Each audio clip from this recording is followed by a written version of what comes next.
bear cub was pinned to a tree by arrows. What this baby did was shocking. Let us know where you're watching from. If you love my content, consider supporting it with a super thanks.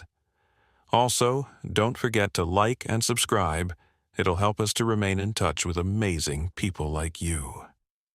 The morning sun filtered through the tall pines, casting dappled shadows across the forest floor. Mist hung low between the trees, giving the woodland an enchanted feel. In a small clearing stood a rustic cabin, its wooden walls weathered by time and the elements. The cabin belonged to the Riley family, who had moved to this remote location seeking peace from the hustle of city life. Inside the cabin, 10-month-old Lily Riley sat on a hand-woven rug, her chubby fingers clutching a wooden toy bear her father had carved. Her innocent blue eyes sparkled with curiosity as she explored the texture of the toy, occasionally putting it in her mouth. Her mother, Eliza, hummed softly as she prepared breakfast in the kitchen, keeping an eye on Lily through the open doorway. James should be back soon with more firewood, Eliza said to herself, glancing out the window at the misty forest. James Riley had gone out at dawn, wanting to stock up before the forecasted afternoon rain. Unknown to the Riley family, just beyond the tree line, a young bear cub wandered alone. The cub, with cinnamon-colored fur and curious eyes, had strayed too far from its mother while exploring a patch of wild berries. Its small paws pressed into the soft earth as it sniffed at wildflowers and batted playfully at low-hanging leaves. The peaceful morning was suddenly shattered by hushed voices and the cracking of twigs. 3 men moved through the trees, their camouflage clothing helping them blend into the forest. They weren't locals, but visitors from the city who had come to these woods not for appreciation of nature, but for sport. Cruel sport. "Look there," whispered the tallest one, pointing toward the unsuspecting bear cub. "Perfect target practice." "Marcus, that's just a baby," said another, hesitation in his voice. Marcus sneered. "Don't go soft on me now, Hank. We came here for a thrill. Besides, where there's a cub, Mama Bear won't be far. We'll get our trophy shot." The third man, Rex, already had his bow ready, an arrow nocked. "I bet I can pin it to that oak without killing it," he said with a cold smile. "More fun that way." Before Hank could protest further, Rex took aim and released his arrow. It whistled through the air and struck the cub's loose skin near its shoulder, pinning it to the tree. The cub let out a high-pitched wail that echoed through the forest. Its small body squirmed and trembled as it tried to free itself, but the arrow held firm, tearing at its flesh with each movement. Marcus laughed and readied his own bow. "Nice shot. Let me try." His arrow flew true, pinning the cub's hind leg to the tree trunk. The animal's cries grew more desperate, filled with pain and terror. Inside the cabin, Lily's head turned toward the window.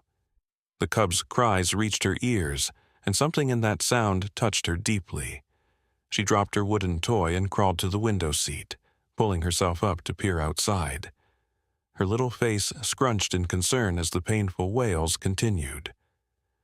Eliza had stepped into the root cellar for preserves and didn't hear the cries or notice Lily moving toward the partially open front door. The baby girl, driven by an instinct she couldn't possibly understand, pushed against the door. It swung open easily. James had forgotten to latch it properly before leaving that morning. Lily crawled out onto the porch, then managed to stand and toddle down the 3 small steps to the ground. The cool forest air brushed against her face as she followed the sound of the cub's distress. Her tiny feet carried her forward, one unsteady step at a time, toward a fate that would shock everyone involved. The hunters, too engrossed in their cruel game, didn't notice the small human approaching. Hank had reluctantly added a 3rd arrow, pinning the cub's other shoulder. Blood matted the young bear's fur. its cries growing weaker as strength ebbed from its small body. "Let's finish it," Marcus said, drawing back his bowstring for a killing shot. "Then we can skin it for a nice little trophy." The cub's eyes, glossy with pain, darted around frantically.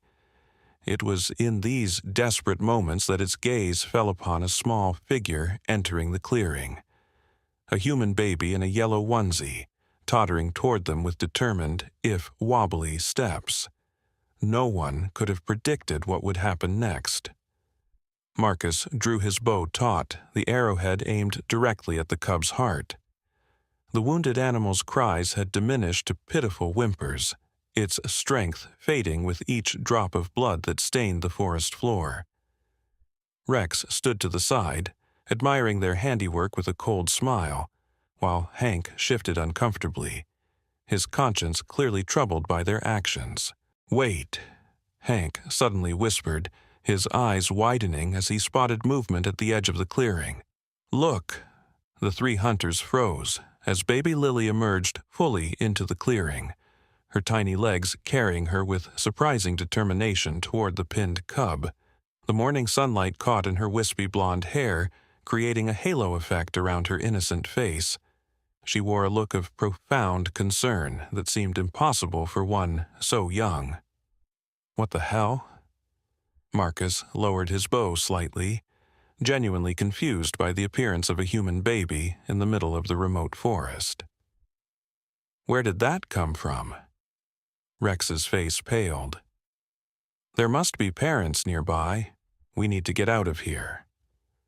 The prospect of being caught in their act of cruelty suddenly made the situation far more complicated. But Hank stood transfixed, watching as Lily approached the suffering cub. "Wait," he said again, softer this time, curious about what the baby would do. Lily's blue eyes never left the cub as she closed the distance between them. The wounded bear, sensing a new presence, turned its head slightly. Instead of fear, a strange calm seemed to wash over the animal as it locked eyes with the approaching baby. There was something in that gaze, something ancient and knowing that transcended species and age. At the cabin, Eliza emerged from the root cellar with a jar of preserved blackberries. "Lily, sweetheart, breakfast is almost—" Her words caught in her throat as she realized the room was empty. The wooden bear toy lay abandoned on the floor, and the front door stood ajar. Panic surged through her body like electricity. "Lily!" she screamed, rushing to the door. Her eyes scanned the porch, then the yard, finding no sign of her baby. "Lily!" Her voice echoed through the trees, birds taking flight at the sound of her terror. Back in the clearing, the hunters heard the distant cry. "That's it, we're leaving," Rex insisted, already backing away. But before they could retreat, something extraordinary happened. Lily had reached the cub and, without hesitation or fear, placed her small hand on its trembling head. The touch was gentle, comforting. The cub, instead of recoiling or lashing out in pain, leaned slightly into her touch, its pained eyes closing briefly. "Jesus Christ," breathed Marcus, his earlier bravado evaporating at the sight. The baby made soft cooing sounds, as if trying to console the injured animal. Then, with surprising determination, she grasped one of the arrows with her tiny hands. The hunters watched in astonishment as Lily tugged at the arrow pinning the cub's shoulder. "This is insane," Rex whispered. "That thing could snap at her any second." But the cub remained still, almost resigned, as if understanding Lily's intentions. The arrow didn't budge under her weak attempt, but her persistence was remarkable. She tugged again, her face scrunching with effort. Unbeknownst to the group, another drama was unfolding deeper in the forest. The mother bear had been frantically searching for her missing cub since realizing it had wandered away. Her powerful body moved with surprising speed through the underbrush, her nose leading her toward the scent of her offspring, and the alarming smell of its blood. At the cabin, James Riley had returned with an armload of firewood to find his wife hysterical. "She's gone, James. Lily's gone," Eliza cried, her face streaked with tears. James dropped the wood immediately. "What? How long?" "I don't know. I was in the cellar for only a few minutes." Eliza's voice cracked with panic. "I heard screaming from the forest." Without another word, James grabbed his rifle from above the door, something he kept for emergencies and had hoped never to use. "Stay here in case she comes back," he instructed, though he knew Eliza would likely ignore this. "Call the ranger station on the radio." He sprinted into the forest, heart pounding with terror and determination, following the direction of the cries Eliza had mentioned. His paternal instinct drove him forward with a speed he didn't know he possessed. In the clearing, Lily had now shifted her attention to the second arrow. The cub watched her with what almost appeared to be trust. The hunters remained frozen, transfixed by the bizarre scene unfolding before them. Hank was the first to break from his trance. Slowly, he approached the baby and the cub.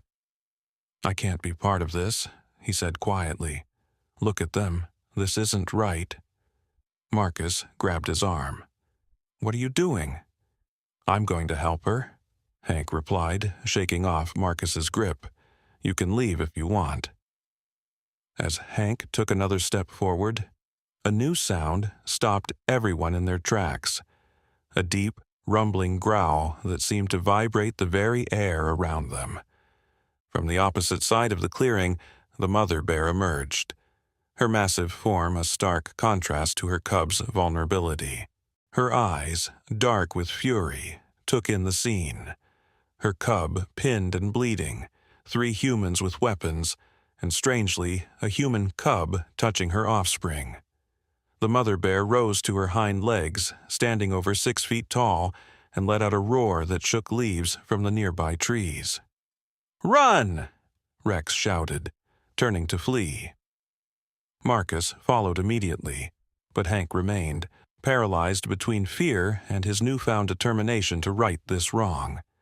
The mother bear dropped to all fours and charged, her powerful legs eating up the distance between them and the clearing. Rex and Marcus disappeared into the trees, their footsteps fading rapidly. Hank closed his eyes, certain he was about to die. But then, something happened that defied all natural explanations. Lily, completely unafraid, turned toward the charging mother bear and raised her tiny hands in a gesture that seemed almost like greeting. And somehow, impossibly, the massive bear slowed her charge, confusion replacing rage in her eyes as she took in the strange tableau, a human baby trying to free her cub. The mother bear stopped just feet away from Lily, sniffing the air cautiously. She growled low in her throat, but it wasn't the same threatening sound as before. Lily babbled in response, patting the air in front of her as if trying to communicate. In this extraordinary moment of suspended violence, James Riley burst into the clearing, rifle raised. The sight that greeted him nearly stopped his heart, his baby daughter standing between a wounded bear cub and its enormous mother, with a terrified hunter nearby. "Lily!" he gasped, his voice barely audible even to himself. He raised the rifle, taking aim at the mother bear, knowing he had only one shot to save his child. But as his finger tensed on the trigger, he witnessed something that made him hesitate. The mother bear wasn't attacking Lily. Instead, she was lowering her massive head, sniffing curiously at the baby, who stood fearlessly before her. The mother bear then approached her wounded cub, gently nuzzling it while keeping a wary eye on the humans. The cub whimpered in response, and the sound seemed to renew Lily's determination. She reached for the arrows again, looking up at the mother bear as if asking for help. James kept his rifle trained on the bear, his heart thundering in his chest as he tried to make sense of what he was seeing. Slowly, he began to edge closer, driven by the need to reach his daughter despite the danger. "Don't move," Hank whispered to James, having noticed his approach. Something incredible is happening here." The mother bear, with surprising gentleness, used her teeth to grasp one of the arrows and pulled it free from the tree and her cub's flesh. The cub cried out, but then nuzzled against Lily, who patted its head with innocent compassion.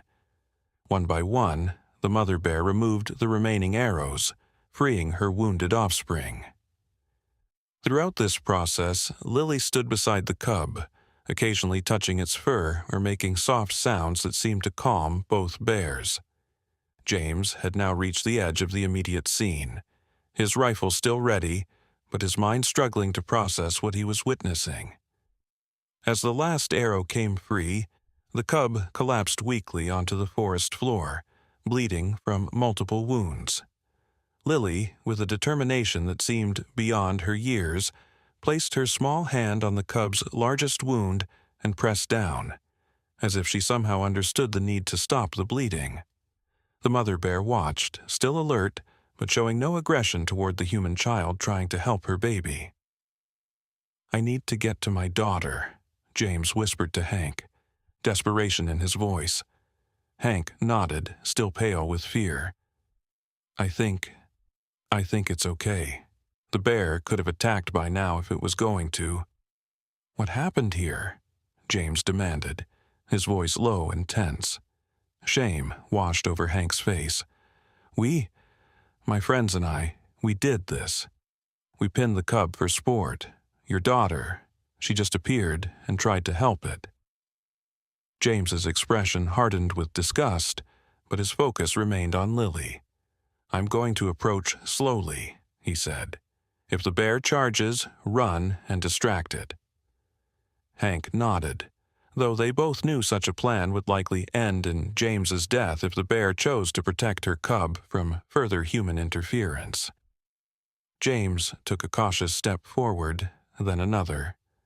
"Lily," he called softly. "Lily, sweetie, it's Daddy." Lily turned at the sound of her father's voice, her face lighting up with recognition. She babbled excitedly, patting the cub as if to introduce it to her father. The mother bear tensed at James's approach but didn't move from her wounded cub's side.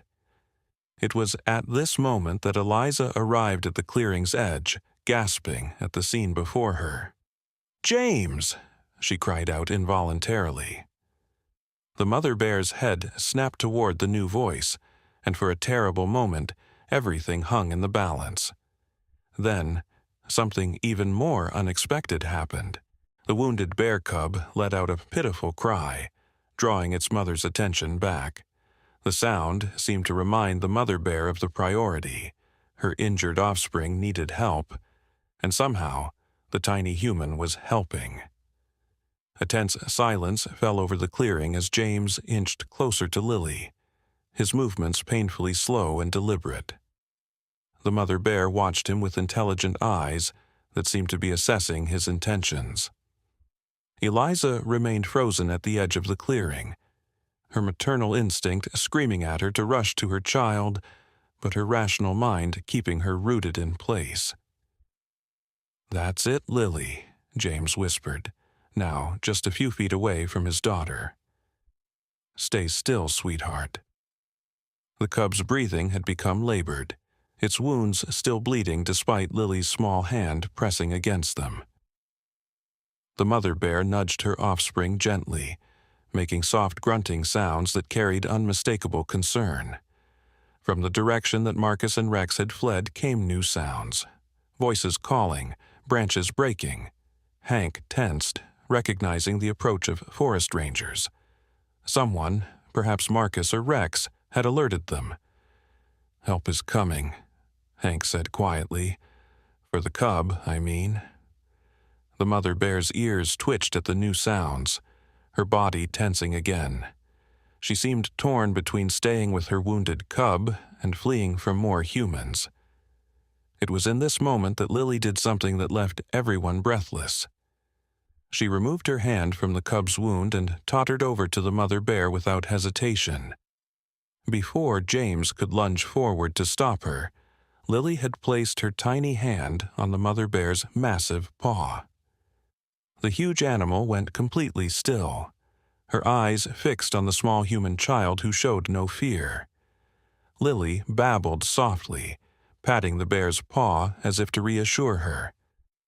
Then, with the same innocent determination, she turned and toddled back to the cub, resuming her position with her hand on its wound. It was as if she was telling the mother bear, "I'm helping. Stay. Trust me." "My God," whispered Eliza from the edge of the clearing, tears streaming down her face. James had reached Lily now and crouched beside her, his body positioned to shield her from the mother bear if necessary. But the bear made no aggressive move. Instead, she watched with what could only be described as reluctant trust as James examined the cub's wounds. "It's bad," he said softly to Hank. "These arrows did a lot of damage. The cub is losing too much blood." From his years working as a wilderness guide before moving to the cabin, James had some experience with injured wildlife. "We need to stop the bleeding and get it to a wildlife rehabilitator." The sounds of the approaching rangers grew closer. The mother bear growled low in her throat, clearly agitated by the increasing number of humans. "The mother won't leave her cub," Hank observed, "but she won't let the rangers take it either." "No, she won't," James agreed. Then he made a decision that defied all conventional wisdom about wildlife encounters. "We need to help them both." Carefully, he removed his flannel shirt and tore it into strips. "Hank, go slow and wave the rangers in carefully. Tell them what's happening. We need a wildlife team here immediately." As Hank moved cautiously toward the approaching voices, James began to bind the cub's wounds with the strips of his shirt. Lily remained at his side, occasionally patting the cub's head and making soft cooing sounds. The mother bear watched every move James made, her eyes never leaving his hands as he worked on her cub. When the cub flinched in pain, she growled, but didn't interfere, almost as if she understood James was trying to help. "You're a brave girl, Lily," James whispered to his daughter, his heart swelling with a mixture of terror and pride. "But please don't ever do anything like this again." Eliza had slowly made her way to join them, moving with exaggerated care so as not to alarm the mother bear. When she reached them, she sank to her knees beside Lily, wrapping a protective arm around her while watching James work. "How is this possible?" she whispered, looking from the bears to her fearless daughter. James shook his head slightly. "I don't know. It's like she knew exactly what to do, and somehow the bears sense it." The cub's bleeding had slowed with James's makeshift bandages, but its condition was still precarious. The mother bear began to pace nervously as the voices of the rangers grew closer. Then something happened that added a new layer to the already extraordinary scene. From the edge of the clearing opposite to where the rangers were approaching, a figure emerged. An elderly man with weathered copper skin and long gray hair tied back in a braid. He wore simple clothes and carried a small leather bag at his side. Even the mother bear paused her pacing to regard this new arrival, who moved with steady, unhurried steps toward the group at the center of the clearing.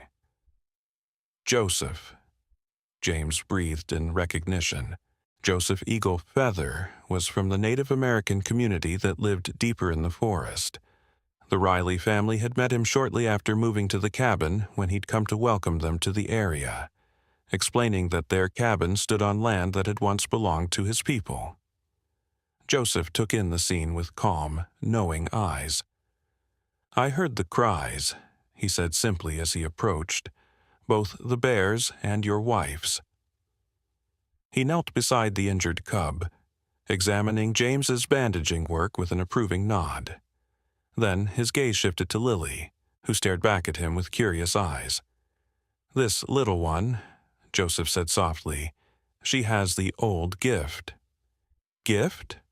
Eliza questioned, holding Lily closer. Joseph nodded, reaching into his leather bag.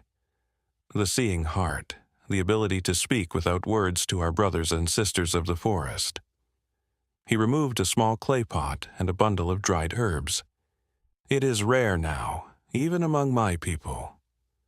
The mother bear watched Joseph warily, but didn't interfere as he mixed something from the pot with the crushed herbs. Long ago, Joseph continued as he worked, there were those who could walk among the most dangerous beasts without harm. They were the bridge between humans and animals. He looked directly at Lily. Your daughter's such a bridge. Hank returned with 2 forest rangers who stopped in astonishment at the edge of the scene. Stay back, Hank cautioned them. It's complicated.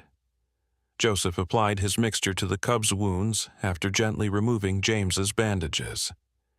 This will stop the bleeding and prevent sickness, he explained. But the cub needs more help than I can give here. The mother bear had grown increasingly agitated with the arrival of more humans. She was now standing protectively near her cub, making it impossible for the rangers to approach. She will not let them take her baby, Joseph said, and separating them would be cruel. The cub would likely die from fear alone. Then what do we do? James asked, still shielding Lily with his body. The cub needs medical attention beyond what we can provide here. Joseph looked thoughtful for a moment, then turned to Lily. Perhaps the bridge can show us the way. Before anyone could question what he meant, Joseph began to hum a low, melodic tune. The sound carried across the clearing, somehow both soothing and compelling. The mother bear's ears twitched, and she tilted her head as if listening. Lily, as if responding to some unheard call, wiggled free from Eliza's protective embrace. Before either parent could stop her, she had toddled to stand directly between the mother bear and the humans. Lily, no! Eliza gasped, but Joseph raised a hand to still her. Watch, he said quietly. Trust the gift. Lily stood before the enormous bear, fearless and small. She raised her tiny arms as if asking to be picked up, a gesture so familiar to her parents but shocking in this context. Then she turned and pointed toward Joseph's small cabin deep in the forest, visible as just a smudge of smoke rising above the trees in the distance.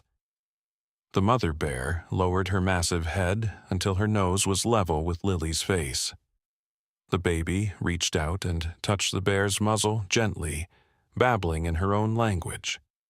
Then, to everyone's astonishment, Lily turned and began to toddle in the direction she had pointed, occasionally looking back as if expecting the others to follow. She's showing us the way, Joseph said, his voice filled with wonder, despite his years of connection to the forest's mysteries. The child is asking us to follow her. James scooped up the injured cub as gently as possible, wrapping it in what remained of his shirt. The young bear was too weak to resist, though it whimpered softly at being moved. The mother bear growled at first, but then something remarkable happened. Lily paused and looked back at the mother bear, making insistent, babbling sounds and continuing to point ahead. The massive animal seemed to understand, following behind James as he carried her cub, keeping a cautious distance but not interfering. I've never seen anything like this, one of the rangers whispered, his hand still resting on his tranquilizer gun but making no move to use it. Nor will you again, Joseph replied. What happens here today is a rare gift. The strange procession made its way through the forest. Lily toddling ahead with Eliza close behind her, ready to scoop her up at the first sign of danger. James carrying the wounded cub, the mother bear following at a watchful distance, and Joseph, Hank, and the rangers bringing up the rear. They moved slowly, the fate of the injured cub hanging in the balance with each passing minute. The forest itself seemed to hold its breath around them, the usual chattering of birds and small mammals subdued, as if in recognition of the extraordinary covenant being enacted beneath the ancient trees. As they approached Joseph's small cabin, the old man moved ahead to prepare a space for the injured cub. His home was simple but clean, with bundles of herbs hanging from the ceiling and shelves lined with clay pots similar to the one he had used in the clearing. "Bring the cub inside," Joseph instructed James. "The mother will not enter a human dwelling, but she will wait if she believes we are helping her child." James hesitated. "Are you sure? If the cub cries out, the mother might—" "The bridge has shown us the path," Joseph said, glancing at Lily. "We must trust that." Joseph had quickly prepared a bed of soft furs in a corner of the single-room cabin. James carefully laid the injured cub down while Eliza kept Lily in her arms by the door, where the baby could still see the mother bear waiting anxiously outside. Working with practiced hands, Joseph cleansed the cub's wounds thoroughly, applying more of his herbal remedies and proper bandages. "These plants have been used by my people for many generations to heal arrow wounds," he explained as he worked.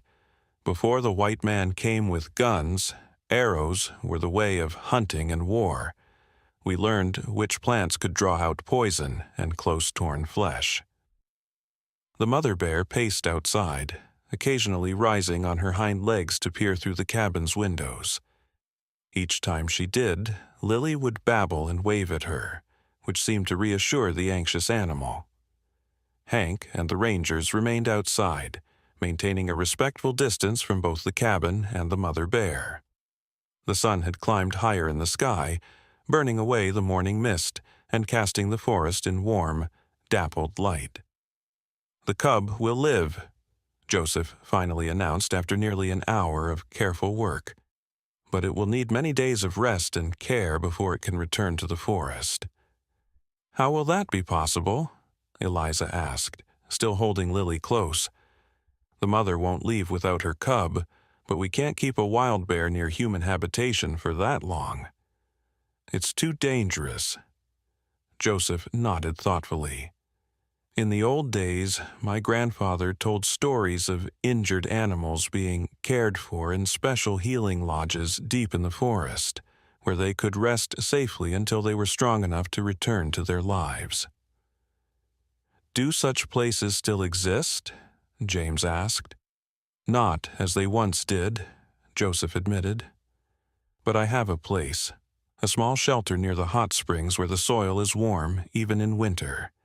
It is far from hunting grounds and human paths. I go there sometimes for prayer and healing." The mother bear had grown increasingly restless outside, her pacing more agitated as the separation from her cub continued.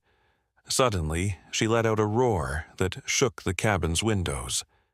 Lily squirmed in Eliza's arms, clearly wanting to go to the doorway. Against her better judgment, but trusting in the extraordinary connection they had witnessed, Eliza set her daughter down. Lily immediately toddled to the open door, stopping at the threshold.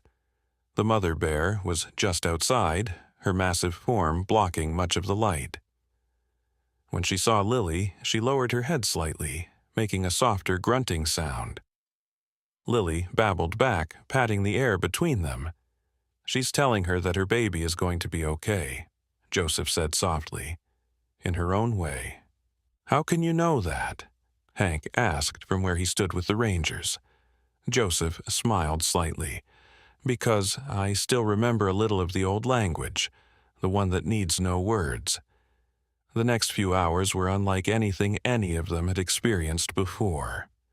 Using a travois he constructed from branches and leather, Joseph created a way to transport the sedated cub to his healing place near the hot springs. The mother bear followed the entire way, sometimes disappearing into the underbrush but always reappearing, tracking them by scent and sound. Lily remained with her parents, occasionally catching glimpses of the mother bear through the trees and waving or babbling in her direction. Each time this happened, the bear would pause and seem to listen before continuing her parallel journey.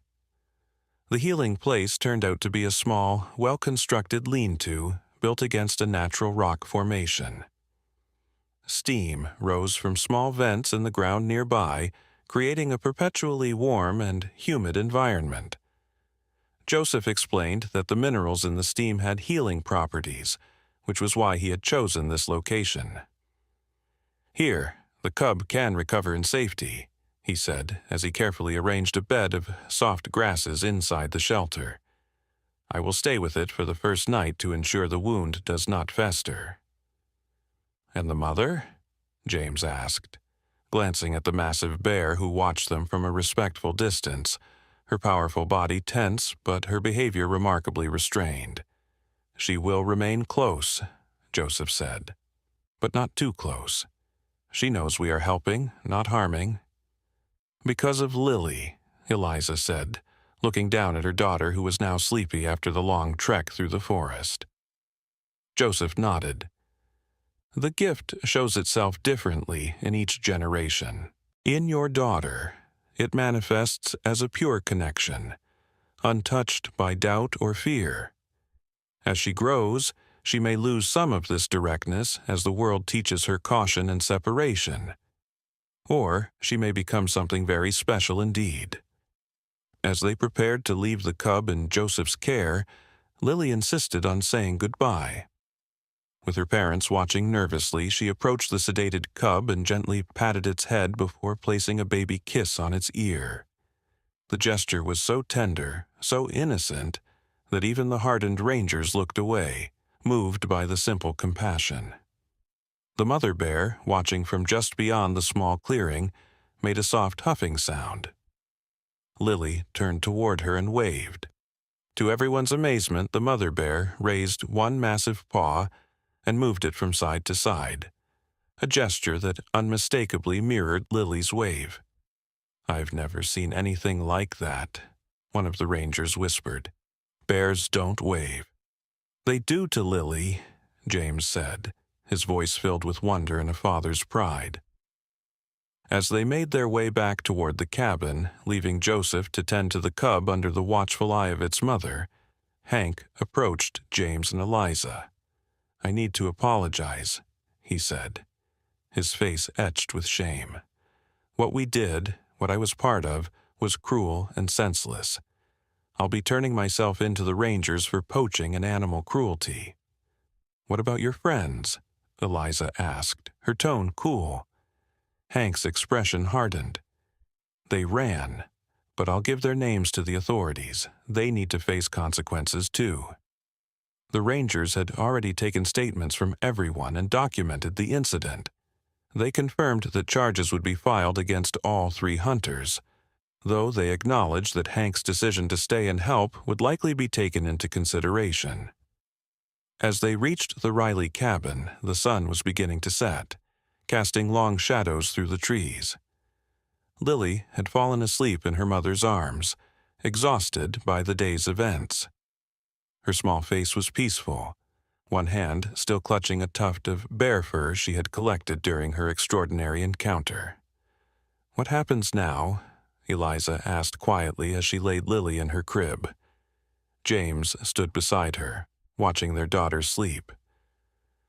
"I don't know, but I think our lives just changed in ways we couldn't have imagined."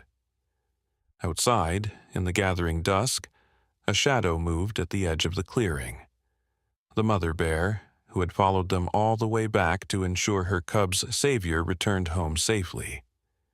She rose briefly on her hind legs, silhouetted against the sunset, before disappearing back into the forest to return to her own vigil over her healing cub. Over the next several weeks, the story of Lily and the bears spread throughout the region.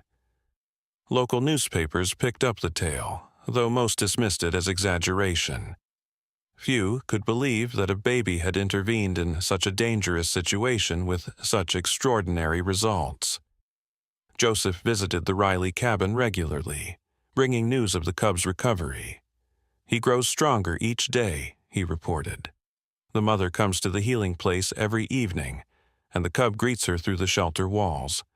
Soon they will be reunited."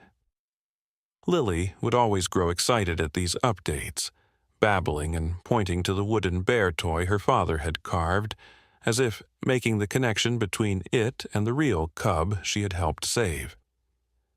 The day finally came when the cub was strong enough to return to the wild. Joseph invited the Riley family to witness the reunion, though he cautioned them to watch from a distance.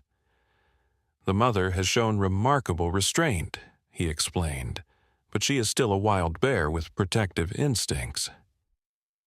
They arrived at the healing place just as dawn was breaking over the mountains. Joseph had removed part of the shelter's wall, creating an opening through which the cub could leave when it was ready. The mother bear was already there, waiting at the edge of the small clearing, her nose testing the air currents for her offspring's scent. When she spotted the humans, she rose briefly to her full height, assessing them, before dropping back to all fours and focusing on the shelter. Joseph spoke soft words in his native language, a blessing or prayer that seemed to float on the morning air. Then he stepped away from the shelter and joined the Rileys at a respectful distance. For several long moments nothing happened. Then, slowly, the bear cub emerged from the shelter. Its wounds had healed, leaving only slight patches of fur missing where the arrows had pierced its flesh. It stood uncertainly in the shelter's entrance, blinking in the early light. The mother bear made a soft grunting sound. The cub's head snapped toward her, and with a burst of energy, it bounded across the clearing to its mother. The reunion was touching to witness. The mother bear nuzzling her cub all over, checking for injuries while the cub pressed close to her, clearly overjoyed to be back with its parent. "Beautiful," Joseph murmured. "The circle is complete." In Eliza's arms, Lily watched with wide, fascinated eyes. She reached out one small hand toward the bears, making her familiar babbling sounds. The mother bear paused in her inspection of her cub and looked directly at Lily. For a long moment, bear and baby regarded each other across the clearing, two mothers' children bound by an inexplicable connection. Then, to the amazement of the watching humans, the mother bear once again raised her paw in that strange, unmistakable waving gesture, before turning and leading her cub deeper into the forest, both disappearing among the ancient trees. Lily waved back enthusiastically, bouncing in her mother's arms. "Did you see that?" Eliza whispered, tears in her eyes. She remembered, she recognized Lily. Joseph nodded, his weathered face solemn. "And she will remember always, as will her cub, as will the forest itself." James put his arm around his wife and daughter, humbled by what they had witnessed. "I think Lily just made some lifelong friends in these woods."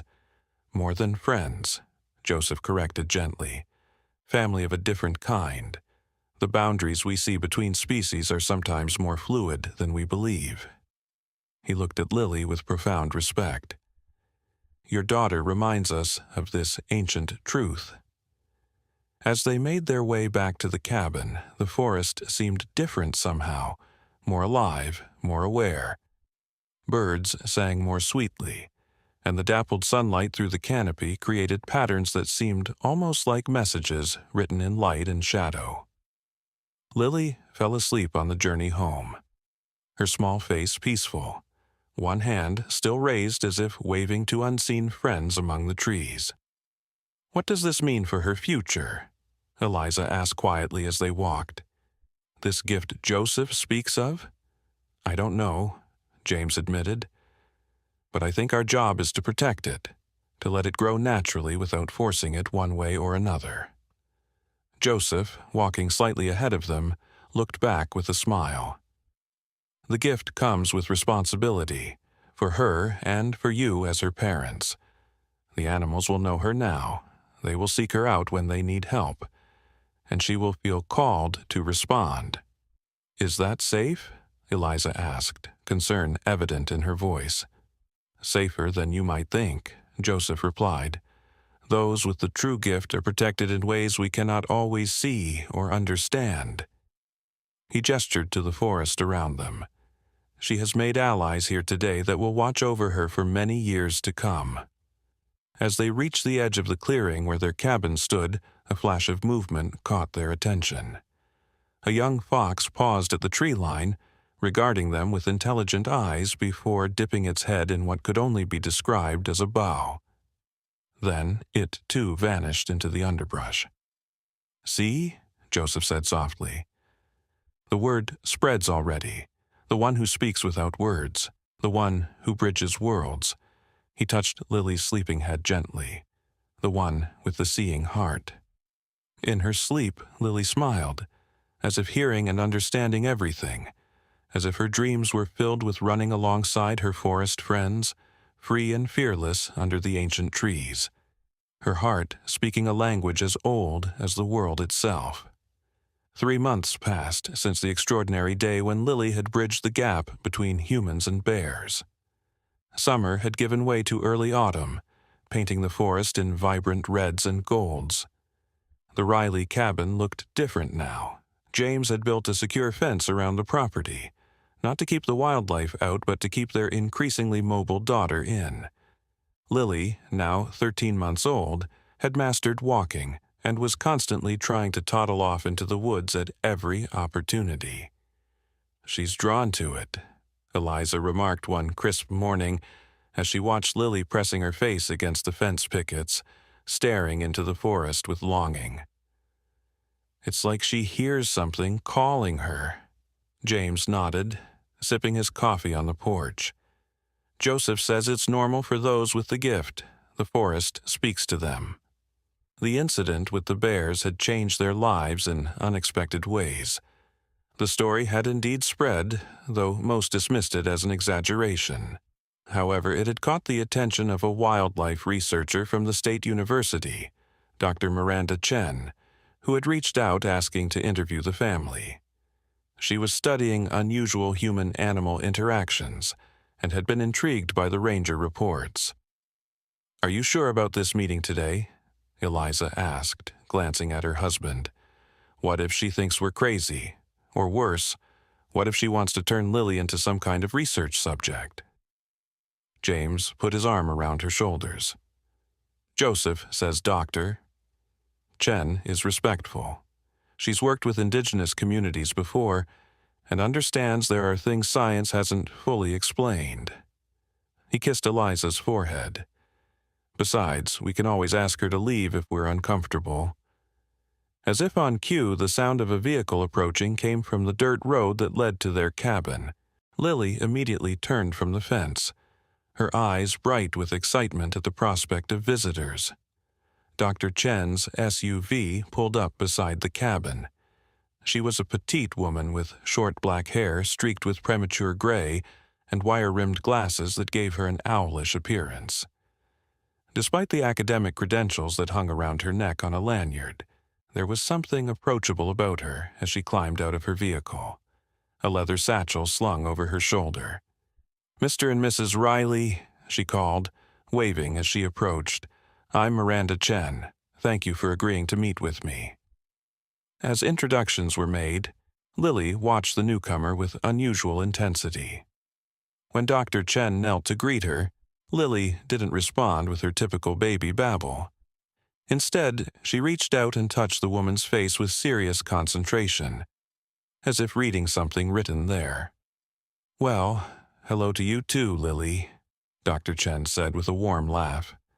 "I've heard quite a lot about you." Inside the cabin, over tea and homemade bread, Dr. Chen explained her research.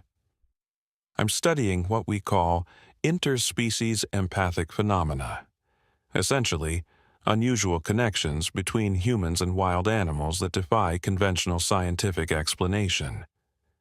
"Like what happened with Lily and the bears," James said. Dr. Chen nodded. "Exactly. Though I have to admit, your case is one of the most extraordinary I've encountered. Most of my research subjects are adults who've developed these connections over years of working with animals. Not babies who wander into bear encounters. Eliza added with a nervous laugh. Precisely, which is why I'm so interested. Dr. Chen took a sip of her tea. I've reviewed the ranger reports and spoken with Mr. Eagle Feather, but I'd like to hear directly from you what happened that day. As James and Eliza recounted the events, Lily played on the floor nearby with her wooden toys, occasionally glancing up as if following the conversation. When they described the mother bear's wave, Dr. Chen's eyebrows rose. Remarkable, she murmured, making notes. And you're certain the gesture was deliberate? Not just a random movement. It was a wave, James confirmed. As clear as if you or I had done it.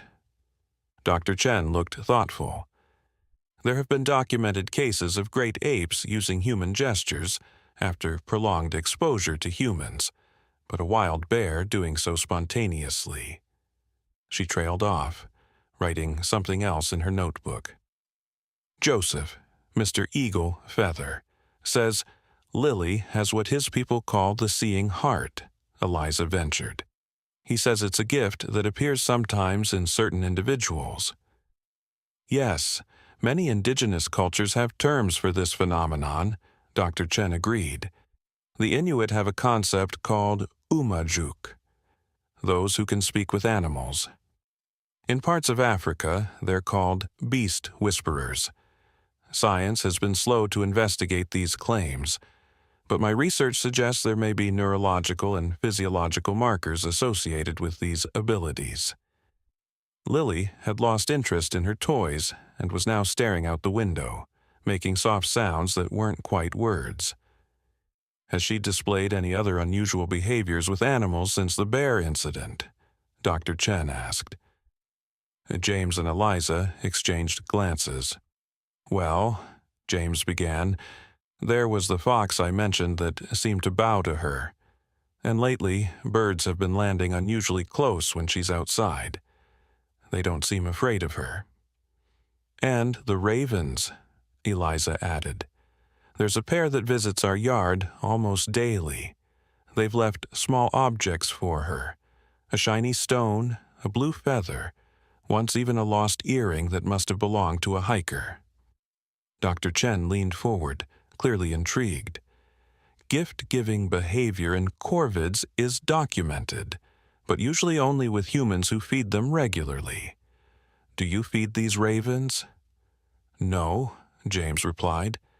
They just started coming after the bear incident.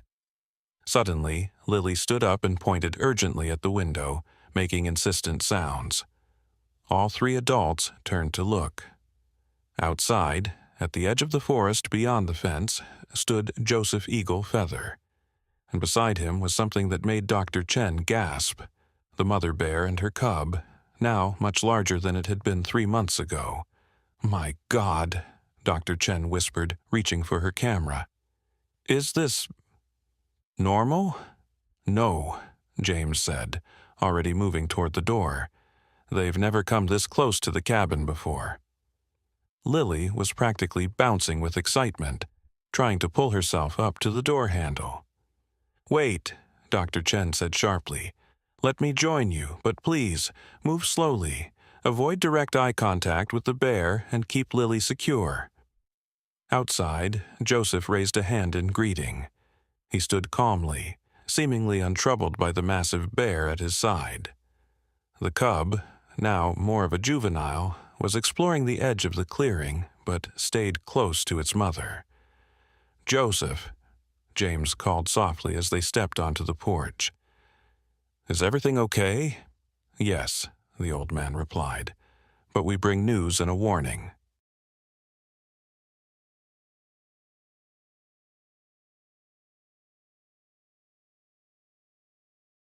Eliza held Lily tightly, though the baby squirmed to be put down, her eyes fixed on the bears with unmistakable recognition and joy. Dr. Chen remained slightly behind the family, her camera forgotten in her hand, as she witnessed the improbable tableau before her. The forest is changing, Joseph continued, his voice carrying clearly across the yard. Strangers have come with machines and maps. They mark trees and drive metal stakes into the ground. James's expression darkened. Loggers? Perhaps. Or those who seek what lies beneath the soil. Either way, they do not respect the old boundaries. The mother bear made a low sound, and Joseph nodded as if in agreement. Yes, she has seen them too. They carry weapons and have already frightened away many of the deer from the eastern valleys. Is it legal? Eliza asked. I thought this area was protected forest. Boundaries, on paper, mean little to those driven by greed, Joseph replied. I have contacted the tribal council and the Forest Service, but bureaucracy moves slowly. Dr. Chen had finally found her voice. Mr. Eagle Feather, are you suggesting the bear came to warn you about this development? Joseph's weathered face creased in a slight smile. Dr. Chen, I presume? Joseph Eagle Feather. He nodded in greeting before answering her question. The mother does not think in human terms of warning. She knows only that her territory is threatened, and she remembers that this little one, he gestured to Lily, helped her cub when it was in danger. The circle of debt and gratitude runs deep in nature. The cub had approached the fence now, sniffing curiously. Lily reached out toward it, making happy sounds. The mother bear watched attentively but made no move to interfere. It remembers her, James said softly.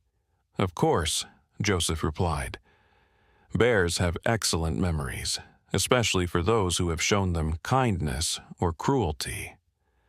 The mention of cruelty brought to mind Hank and the other hunters. What happened with the men who hurt the cub? Eliza asked. The poachers? The one called Hank served community service with the Wildlife Rehabilitation Center, Joseph informed them. He has found a better path. The others paid fines, and one served 30 days in county jail. Dr. Chen had been quietly observing the interaction, her scientific mind clearly struggling to reconcile what she was witnessing with her understanding of wild animal behavior. The proximity of the mother bear to humans without defensive posturing or signs of aggression is unprecedented, she finally said, especially with her offspring present. Some things exist beyond the boundaries of current science, Dr. Chen, Joseph replied gently, though I welcome your efforts to expand those boundaries. The mother bear suddenly raised her head, nostrils flaring as she tested the air. A low growl rumbled from her chest, and her cub immediately scurried back to her side. Someone approaches, Joseph said, his expression growing serious. Someone not welcome. In the distance came the sound of an engine, louder and more aggressive than Dr. Chen's SUV had been. Joseph quickly moved away from the bears, who retreated several paces into the forest but remained visible. A large black pickup truck with oversized tires and tinted windows came barreling down the access road, kicking up dust as it skidded to a stop beside Dr. Chen's vehicle. The driver's door swung open, and a tall man in expensive-looking outdoor gear stepped out. His clothing was pristine, as if he'd just purchased it from a high-end outfitter, and the logo embroidered on his jacket showed a stylized tree being cut in half. Clearwater Timber and Minerals, James read aloud, his voice hardening. What do you want? The man approached with an artificial smile, holding a leather portfolio. Good morning, folks. Name's Richard Blackwood, Senior Acquisitions Manager for Clearwater. His eyes swept over the group assembled on the porch, lingering for a moment on Joseph before returning to James and Eliza. I was hoping to have a word with the property owners. That would be us, James replied coolly. What's this about? Blackwood's smile widened. Opportunity, Mr. Riley, pure opportunity. Our company has identified this region for a major development project, and your land is, well, Let's just say it's in a strategically valuable location. Development project, Eliza repeated, holding Lily closer. What kind of development? A revolutionary eco-resort and wellness center, Blackwood replied smoothly, as if reciting from a script. Luxury accommodations nestled in pristine wilderness with minimal environmental impact, plus a small-scale sustainable timber operation to help manage forest health. Joseph made a soft scoffing sound. There is nothing sustainable about what your company does, Mr. Blackwood. Blackwood's smile faltered slightly as he looked at Joseph. I'm sorry, and you are. A concerned citizen, Joseph replied evenly, one who knows that Clearwater Timber's definition of minimal impact still leaves deep scars on the land.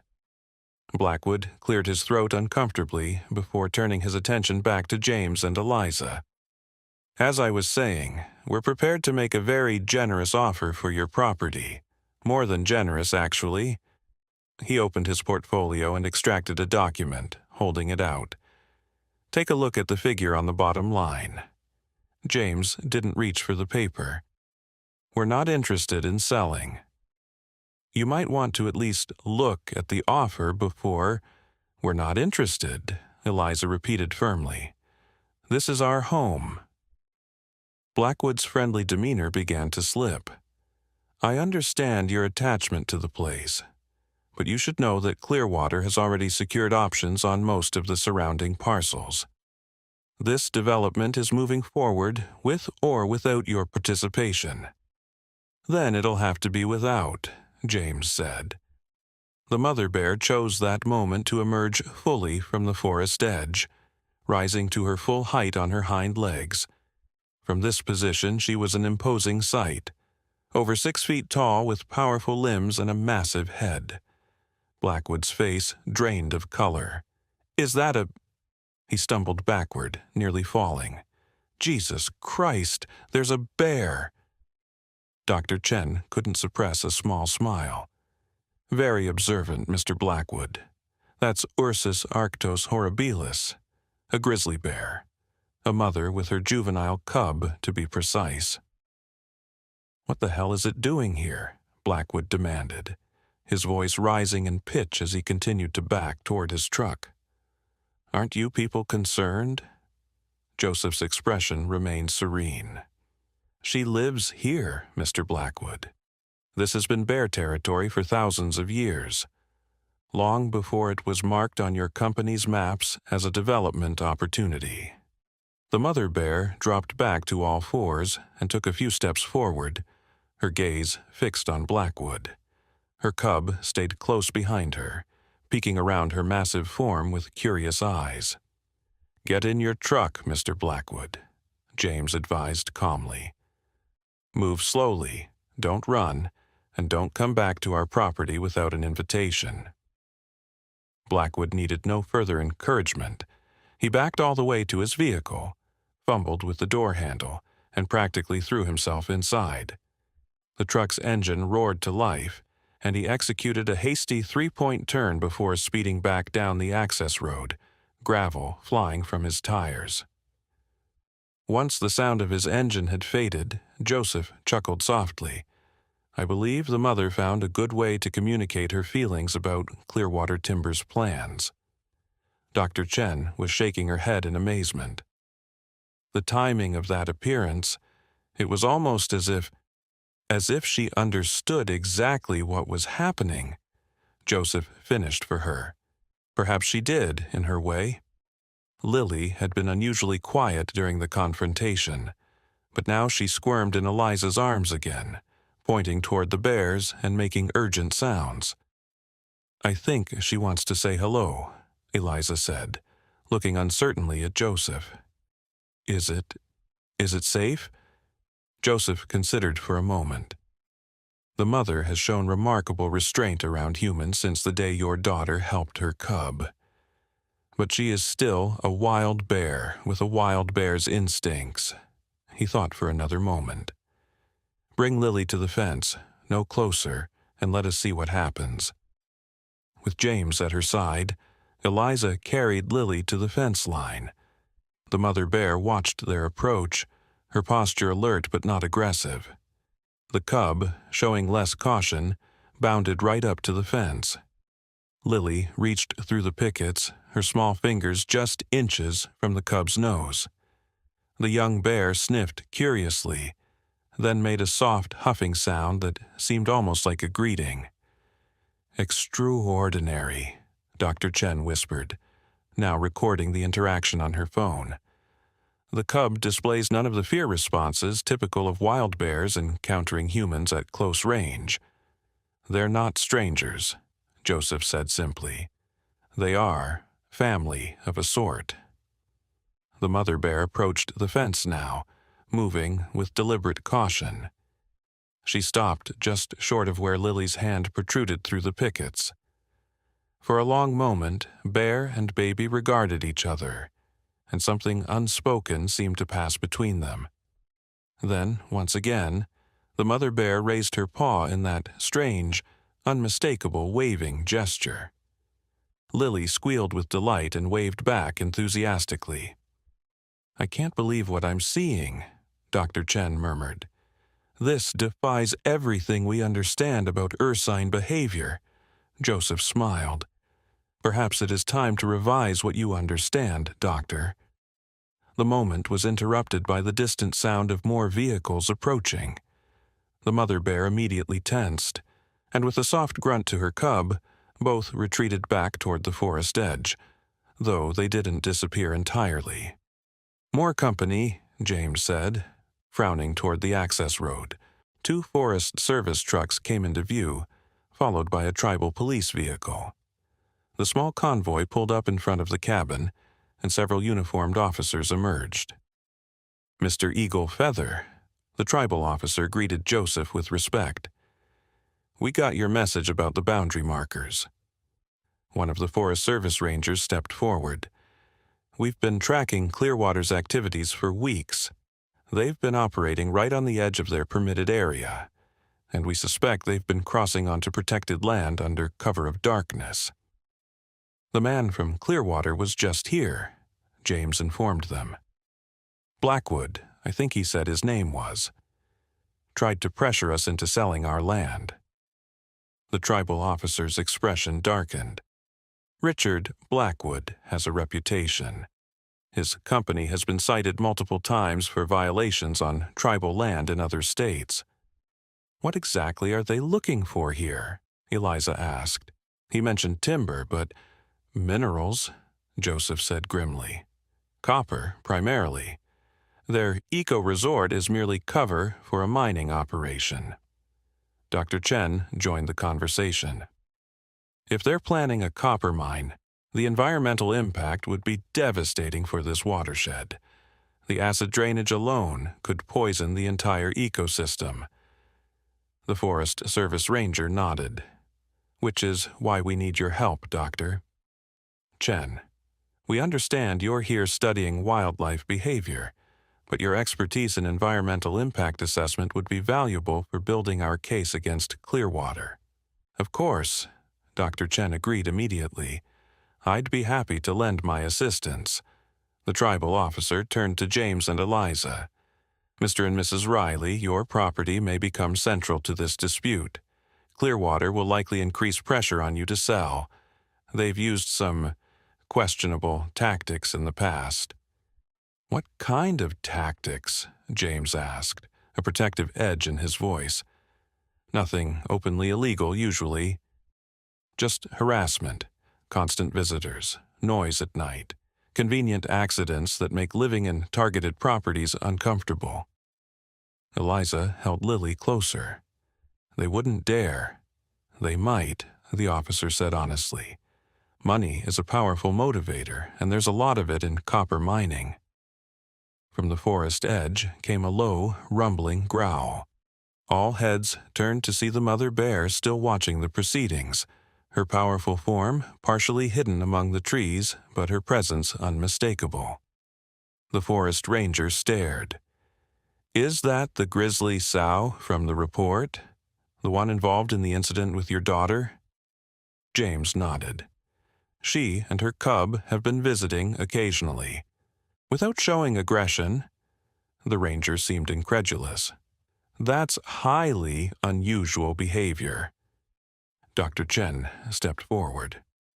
That's precisely what I'm here to study, Ranger.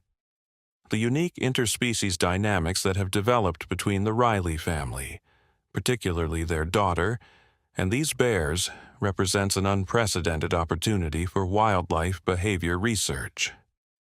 Joseph had been quiet, listening to the exchange, but now he spoke. Perhaps the mother's presence is not a coincidence. Perhaps she understands more than we realize about the threat Clearwater poses to her territory. The tribal officer nodded slowly, respecting Joseph's perspective. Either way, having a mother grizzly with territorial interest in this area complicates Clearwater's plan significantly. Protected species laws would make development much more difficult if we can document regular grizzly activity here. Which is exactly what I propose to do, Dr. Chen said, a hint of excitement in her voice. With the Riley's permission, I'd like to set up some wildlife cameras around the property. If we can document the bears' regular presence, especially their unusual non-aggressive interaction with humans, it could provide powerful leverage against Clearwater's plans. And if Blackwood or his people come back? Eliza asked, concern evident in her voice. Document everything, the ranger advised. Record conversations if possible, and call us immediately. He handed James a card. Direct line to our enforcement division. The tribal officer added his own card. Tribal land borders your property to the north. If you have any trouble, our patrols can be here within 15 minutes. As the officials discussed strategy, Lily had grown restless in Eliza's arms. She kept pointing toward the forest where the bears remained partially visible, making insistent sounds that seemed to carry more urgency than typical baby babble. "What is it, sweetheart?" Eliza asked, bouncing her gently. Lily's response was to point more emphatically and make a sound that, to everyone's surprise, was recognizably similar to the mother bear's low grunt. Joseph watched this with intense interest. "She is trying to tell us something," he said quietly, "something the mother has communicated to her. You can't seriously suggest the bear is sending messages through a baby," the forest ranger said skeptically. Dr. Chen, however, looked thoughtful. "Actually, infant brains are remarkably plastic. They haven't yet developed the filtering mechanisms adults use to organize sensory input. Some research suggests they may be more receptive to nonverbal forms of communication that adults have learned to ignore or dismiss." Joseph smiled slightly. "A scientific way of describing the seeing heart, Doctor." Lily was becoming increasingly agitated, her face reddening with frustration as the adults failed to understand her urgent communication. "Maybe we should," James began, but he was interrupted by the distant sound of machinery. Heavy equipment moving through the forest from the direction opposite to the access road. The mother bear rose on her hind legs again, her attention fixed on the noise. The cub pressed close to her legs, suddenly fearful. "They're already started," the tribal officer said grimly, reaching for his radio. "That sounds like earth-moving equipment near the North Ridge." "But that's protected land," the forest ranger protested, already moving toward his vehicle. "I don't think Clearwater Timber is particularly concerned about boundaries," Joseph observed dryly. As the officials hurried to respond to this new development, Lily suddenly twisted in Eliza's arms with surprising strength, nearly causing her mother to drop her. When Eliza tightened her grip, Lily began to cry. Not her usual fussy cry, but a sound of genuine distress that cut through the chaos of the moment. "What's wrong, baby?" Eliza asked, alarmed by the intensity of Lily's reaction. Joseph approached them, his weathered face concerned. "May I?" he asked, holding out his arms. After a moment's hesitation, Eliza allowed him to take Lily.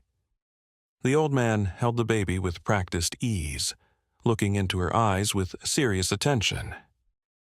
"What do you see, little one?" he asked softly. "What are you trying to tell us?" Lily stopped crying immediately, her tear-stained face suddenly solemn as she met Joseph's gaze. She pointed again toward the forest and made a series of sounds, not random babbling, but sounds with a distinct pattern, almost like words in a language none of them understood. Except, apparently, Joseph. His expression changed, first to surprise, then to deep concern. "What is it?" James asked, stepping closer.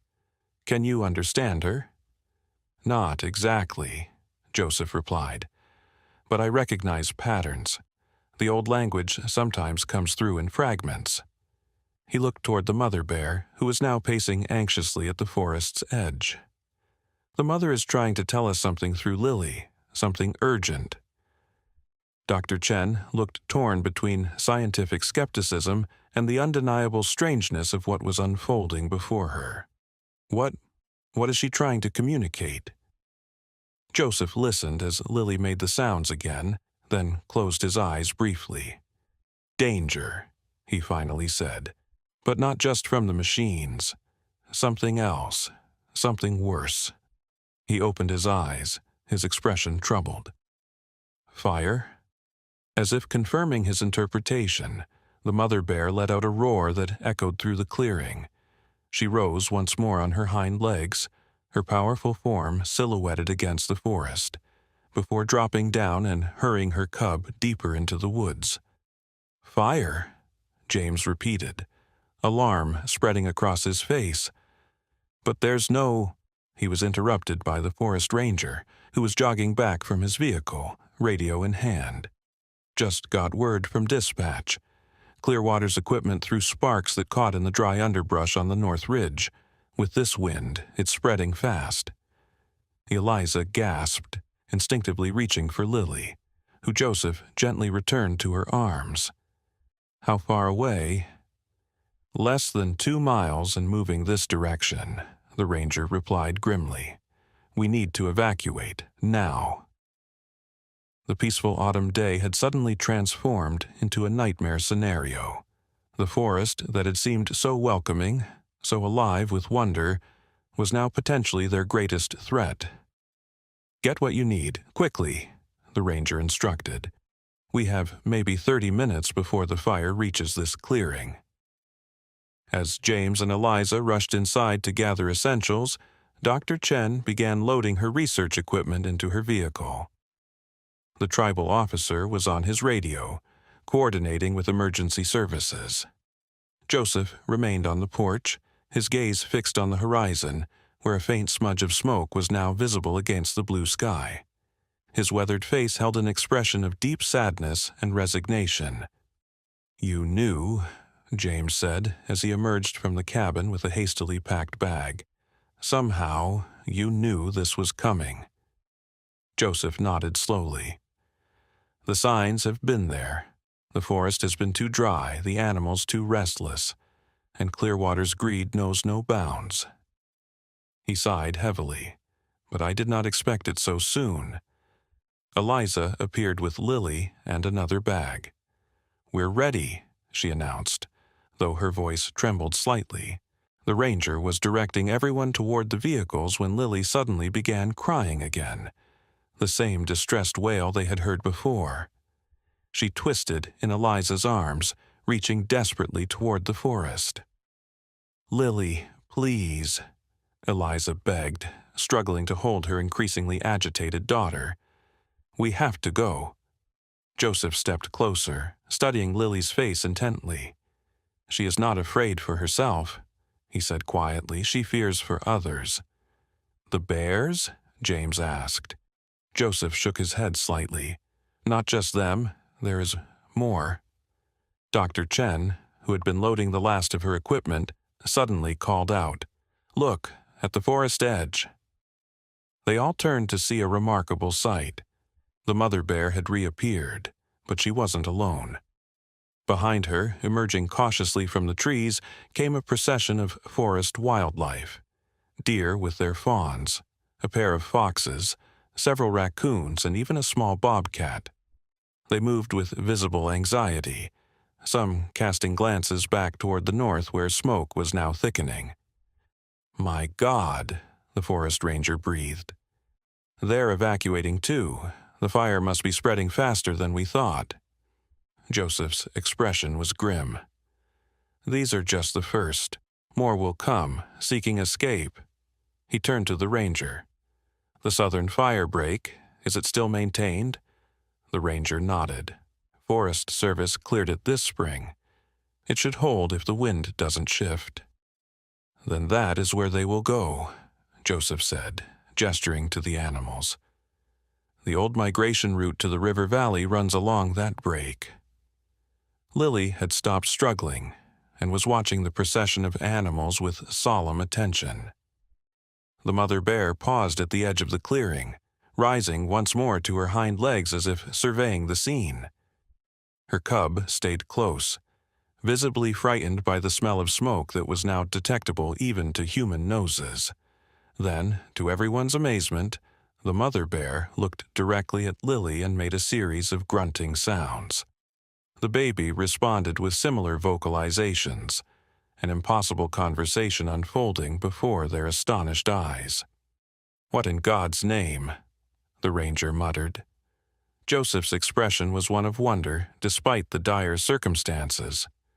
The old stories speak of this, children who could hear the voices of the forest, but I never thought to witness it myself. After this brief exchange, the mother bear dropped back to all fours and continued south, her cub at her side. The rest of the animals followed, creating a strange procession that disappeared into the forest. "We need to go," the ranger insisted, gesturing toward the vehicles. "The access road to the east is our best evacuation route." James helped Eliza into the Forest Service truck with Lily, then turned to Joseph. "Are you coming with us?" The old man shook his head. "Number I must go south, along the fire break. There will be animals trapped, confused. I may be able to help guide them." "That's too dangerous," the tribal officer protested. "The fire will follow its own path," Joseph finished, "as must I." He looked at Lily, who was watching him from her mother's arms. "The little one has reminded us that we are caretakers, not just of our own kind, but of all who share this forest." He smiled slightly. "Besides, I am not as fragile as I appear." Before anyone could argue further, he turned and began walking purposefully toward the southern edge of the clearing, following the path the animals had taken. "We can't just let him go alone," Dr. Chen said, concern evident in her voice. The tribal officer hesitated, then made a decision. "I'll go with him. The old trails through that section are confusing. He could get lost, even with his knowledge of the land." He turned to the ranger. "Get them safely to the evacuation center in town. I'll radio when we reach the river valley." With no time for lengthy goodbyes, the group separated. Joseph and the tribal officer heading south while the others piled into the remaining vehicles. As they pulled away from the cabin, Lily pressed her small hands against the window, her eyes fixed on the retreating figure of Joseph Eagle Feather. Her expression was solemn, almost adult in its intensity. The drive to town was tense, with the ranger frequently checking in on his radio for updates on the fire's spread.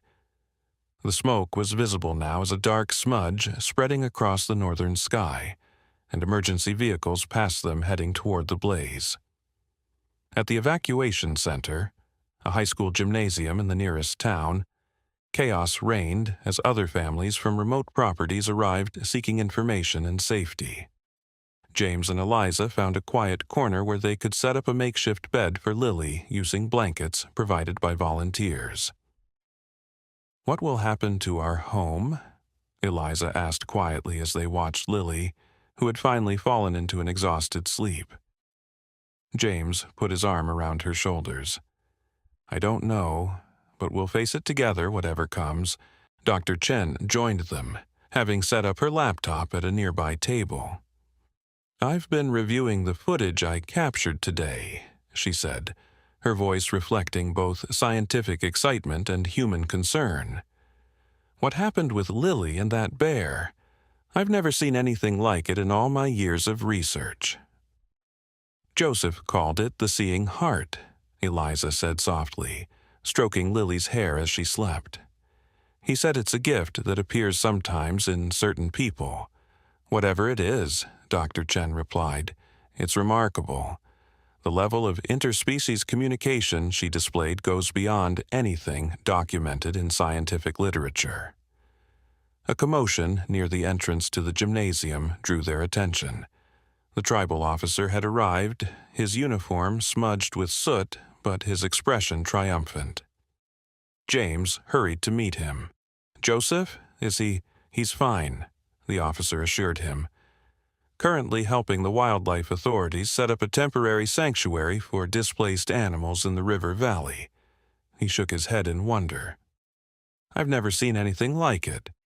Animals that would normally avoid humans or attack each other were following him like he was some kind of modern St. Francis.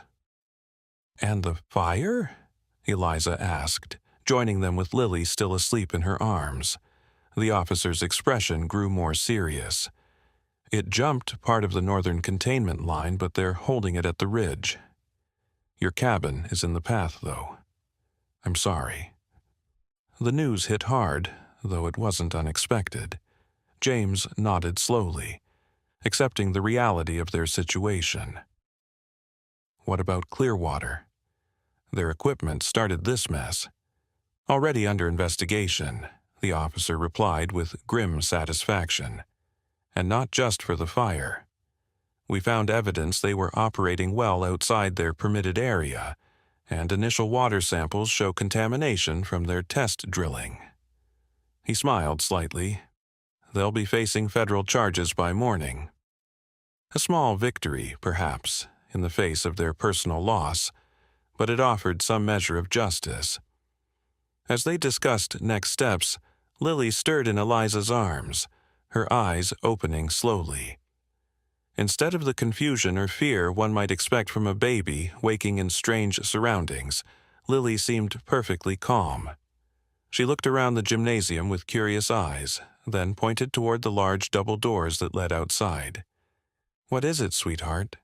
Eliza asked gently. Lily made an urgent sound and continued pointing.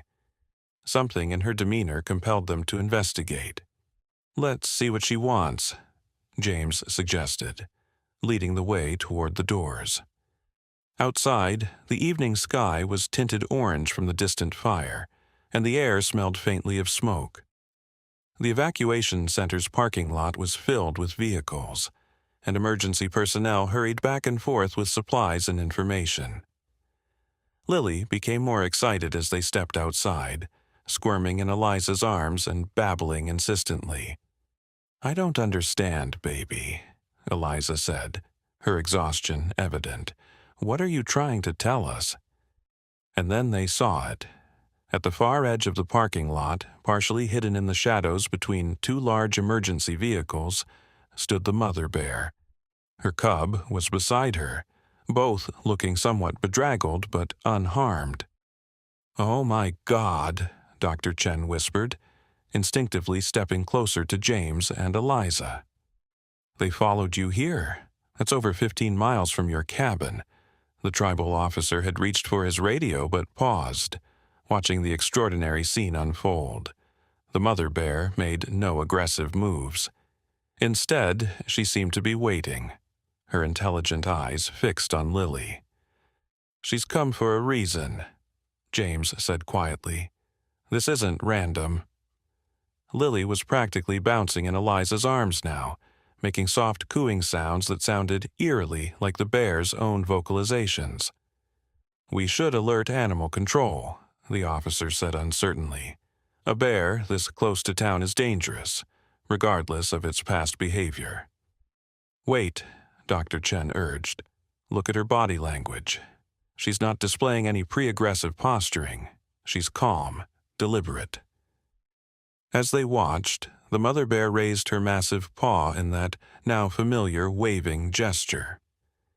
Lily responded immediately, waving back with enthusiastic babbles. Then the bear did something even more remarkable. She nudged her cub forward slightly, and the younger bear cautiously approached. When it was about 20 feet away, it stopped and deposited something on the ground from its mouth. Something small that glinted in the emergency lights illuminating the parking lot. "What is that?" Eliza wondered, squinting to see. James took a few careful steps forward, then stopped in amazement. It's our spare house key, the one we keep under the stone by the garden." He looked back at the others in disbelief. How could they possibly... Dr. Chen's scientific mind was visibly struggling with what she was witnessing. This defies explanation. Bears don't understand the concept of keys or property. "Perhaps not in the way we do," came a familiar voice from behind them. Joseph Eagle Feather approached, his clothes smudged with ash, but his steps as steady as ever. "But they understand value and meaning. They understand gratitude." The mother bear's attention shifted to Joseph, and she made a series of soft grunting sounds. The old man nodded as if in understanding. "She and her cub were near your cabin when the fire approached," Joseph explained. "They found shelter in the root cellar. The stone walls protected them from the worst of the heat. When they emerged, they found this." He gestured to the key on the ground. "Something with your scent, something from your home." "But why bring it here?" the tribal officer asked, his hand still hovering near his radio. Joseph smiled slightly. "To tell you that something remains, that all is not lost." As if confirming his interpretation, the mother bear made another series of sounds. Lily responded with her own babbles, reaching toward the bears with such insistence that Eliza had to adjust her grip to prevent dropping her. "She wants to go to them," Eliza realized aloud, her voice a mixture of fear and wonder. "She won't hurt her," Joseph said with quiet certainty. "The bond between them transcends ordinary boundaries." James and Eliza exchanged a long look, a silent conversation between parents weighing impossible choices. Finally, James nodded slightly. "Together," he said softly, "we'll approach together." With James at her side, Eliza carried Lily forward slowly. The mother bear remained perfectly still, watching their approach with those deep, intelligent eyes. Her cub pressed against her side, curious but cautious. When they were about 10 feet away from the bears, Eliza hesitated. This close, the sheer size and power of the mother bear was overwhelming. One swipe of those massive paws could be deadly. Lily had no such hesitation. She reached out with both arms toward the bears, making soft, insistent sounds. In that moment of suspended tension, Joseph stepped forward to join them. "Trust," he said simply. "Trust what you have seen with your own eyes. Trust what your daughter knows in her heart." With a deep breath, Eliza took the final steps forward until they stood just feet away from the massive predators. Lily was practically vibrating with excitement, her small body leaning toward the bears. The mother bear lowered her head slightly, bringing her face level with Lily's. For a breathless moment, human and bear regarded each other up close, ancient wildness meeting innocent wonder. Then Lily did something that made everyone gasp. She leaned forward from her mother's arms and placed her tiny hand directly on the bear's broad forehead. The touch was gentle, fearless, and somehow profoundly meaningful. The bear closed her eyes briefly at the contact, a rumbling sound emanating from her chest that wasn't quite a growl, something softer, almost like a purr. "My God," Dr. Chen whispered, recording the unprecedented interaction on her phone. This changes everything we understand about interspecies communication. After a moment that seemed suspended in time, Lily withdrew her hand and settled back in Eliza's arms. The mother bear opened her eyes and looked at each of the humans in turn before focusing on Joseph. "She has a message," the old man said softly, "for all of us." The bear made a series of sounds, and Joseph listened with intense concentration. When she finished, he nodded slowly. "She says the forest will heal, but it needs time and protection. She says her kind and ours can share this land if we remember how to listen." He looked at Lily with a smile. "And she thanks the little one with the seeing heart for teaching us how to hear again." With a final soft grunt, the mother bear turned away. Her cub lingered for a moment, its eyes fixed on Lily as if memorizing her face, before following its mother. Together, they padded silently across the parking lot and disappeared into the darkness beyond, heading back toward the distant mountains. A profound silence fell over the small group as they processed what they had just witnessed. "I never would have believed it if I hadn't seen it with my own eyes," the tribal officer finally said, his hand falling away from his radio unused. Dr. Chen was reviewing the footage on her phone, her face alight with scientific wonder. "This documentation will revolutionize our understanding of animal cognition and interspecies relationships. The implications are enormous." But James and Eliza weren't thinking about scientific implications or ecological significance. They were looking at their daughter, their extraordinary, impossible daughter, who had somehow bridged a gap between worlds that most humans never even recognized existed. "What does this mean for her?" Eliza asked softly, stroking Lily's hair as the baby yawned, apparently untroubled by the monumental nature of what had just occurred. "For her future," Joseph considered this question carefully before answering. "It means she will walk between worlds, seeing what others cannot, hearing what others have forgotten how to hear. It means she carries an ancient gift in a modern time." His weathered face creased in a gentle smile. "It means she will never be alone in this forest, even when no humans are near." "And our home?" James asked, picking up the key the cub had delivered. The officer said it was in the fire's path. Joseph's smile deepened mysteriously. "Perhaps you should see for yourselves tomorrow. The fire's path is not always what we expect." The next morning, escorted by Forest Service vehicles, they returned to their property expecting to find devastation. Instead, they discovered a miracle. While the surrounding forest showed clear signs of the fire's passage, blackened trees and scorched earth, a perfect circle around their cabin remained untouched. The boundary was so precise it seemed almost drawn with a compass. Burned forest on one side, green grass and untouched trees on the other. The forest rangers were baffled, checking and rechecking their maps of the fire's spread. "It's like the flames just went around your property," one said, shaking his head in disbelief. "I've never seen anything like it." As the adults discussed the inexplicable phenomenon, Lily toddled happily around the yard, occasionally stopping to touch a flower or listen to a bird's call with unusual concentration. Dr. Chen, who had accompanied them back to the property, was meticulously documenting everything with her camera. "The fire boundary corresponds almost exactly with the territory the mother bear and her cub have been frequenting," she observed. "It's almost as if they protected it," Joseph finished, watching Lily explore. Perhaps they did, in their way. At the edge of the clearing, fresh bear tracks told a story of their own. Large paw prints circling the property perimeter repeatedly, as if something had paced the boundary as the fire approached.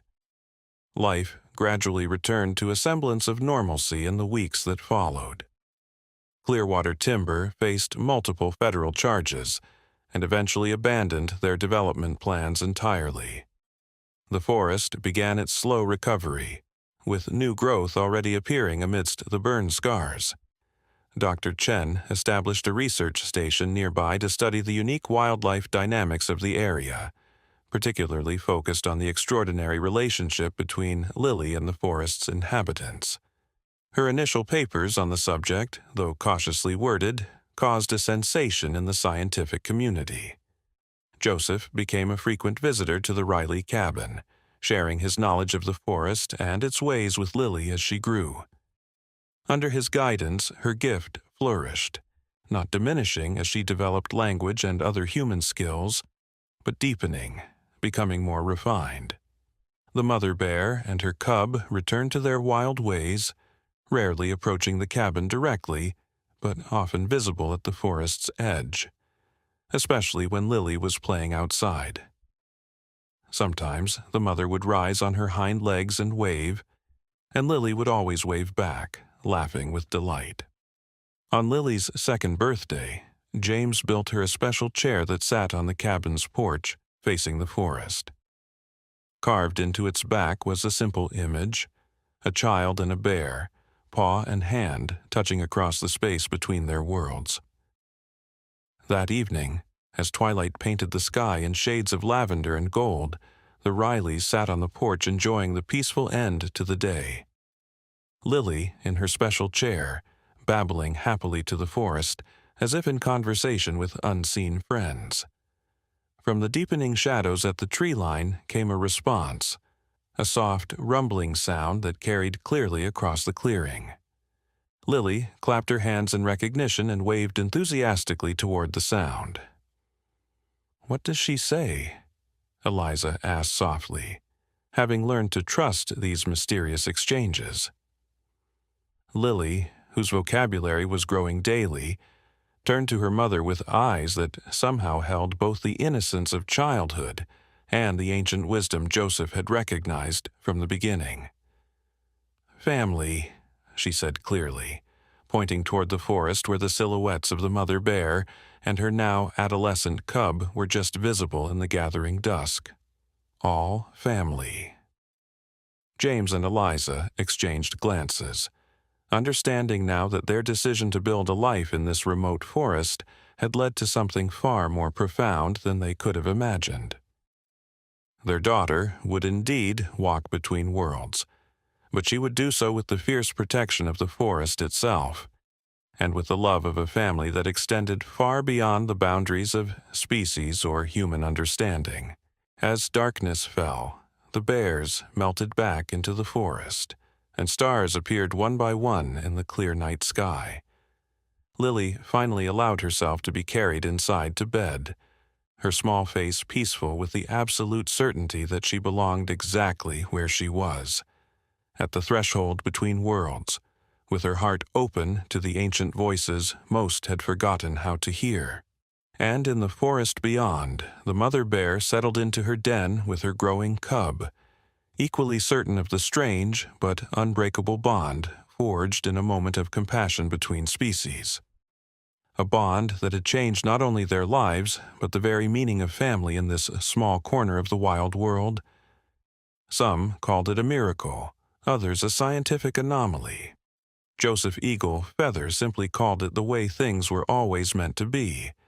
The circle completed, the ancient covenant between humans and animals remembered once more, through the seeing heart of a child who wasn't afraid to reach across the divide.